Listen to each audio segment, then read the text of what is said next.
இந்திய கூட்டணியில் இணையுமாறு காங்கிரஸ் தரப்பில் அழைப்பு வந்ததா?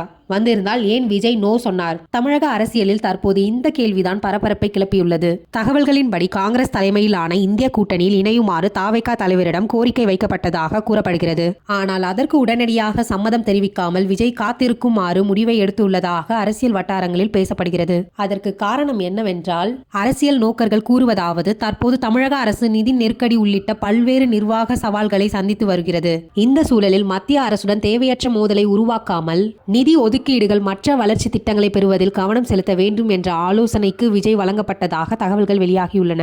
அதனால்தான் தேசிய அரசியலில் எந்த அணியிலும் உடனடியாக இணையாமல் தனித்த பாதையில் செல்லும் யூகத்தை தாவேகா பின்பற்றி வருவதாக கூறப்படுகிறது. ஒருபுறம் காங்கிரஸ் கூட்டணியில் அழைப்பு, மறுபுறம் மத்திய அரசுடன் நல்ல உறவை ஏற்படுத்த வேண்டிய அவசியம். இந்த நடுவில் விஜய் எடுத்திருக்கும் இந்த முடிவு தமிழக அரசியலில் புதிய விவாதத்தை உருவாக்கியுள்ளது. இது தற்காலிக முடிவா, இல்லை நீண்ட நாட்களாக அரசியல் யூகமா? அதற்கான பதில் வரும் நாட்களில்தான் தெரியும்.